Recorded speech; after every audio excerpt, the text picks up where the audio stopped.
Goals, goals, goals, goals, goals, goals again.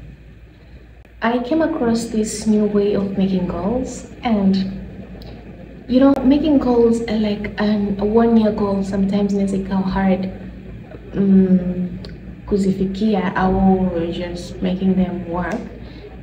So I learned another way of making goals is, instead of making one big goal or 2 big goals or even 5, we divide our year into quarters. Kwamba mwaka una miezi 12. So tunagawanya ule mwaka kwa miezi mitatu, meaning first quarter, second quarter, third quarter. Quarter ya kwanza inakuwa January mpaka March, then April, May, June, July, August, September, October, November, December. So jumla unakuwa na 4 quarters. Meaning kwamba let's say una goal yako kubwa sana, lakini ile goal yako unaivunja katika quarters 4. Kwamba unasema mimi sawa, goal yangu kubwa kwa mwaka ni kujenga nyumba, let's say, lakini unaweza hii goal kubwa categorize au unaivunja into sections ya quarters 4. Kwamba maybe quarter ya kwanza mimi napandisha msingi tu, quarter ya pili mimi napandisha kuta tu, quarter ya tatu maybe naezeka, quarter ya 4 finishing. Unaelewa? Doing that inakufanya wewe usifocus on that big picture.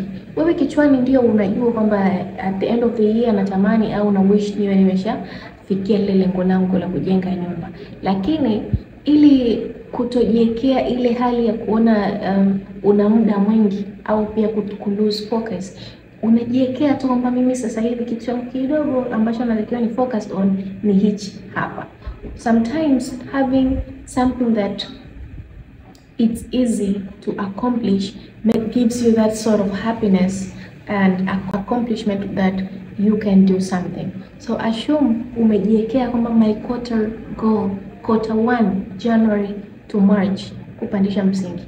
You will do all in your might kufanikisha kupandisha huo msingi, lakini pia that doesn't make you rigid kwamba ukishindwa kufanikisha kupandisha huo msingi kwamba ndo uiache. It gives you hope kwamba okay, sawa nimeshindwa lakini I did try my best. Unaihamisha kwenye quarter ya pili. But let's say umefanikiwa do what you wanted to do kwenye quarter ya kwanza. You go ahead, una tick kama kuna bahali uliandika kwamba goal ya quarter ya kwanza ticked, umeshapandisha msingi. Then you go to the next quarter, April mpaka June. Unaenda kuangalia okay, my goal for this quarter ni ipi? Kupandisha kuta course kadhaa. You do that. Then after doing that you go to the third quarter. Quarter ya tatu kuwezeka nyumba. You go ahead and do that. The fourth quarter kufanya nini?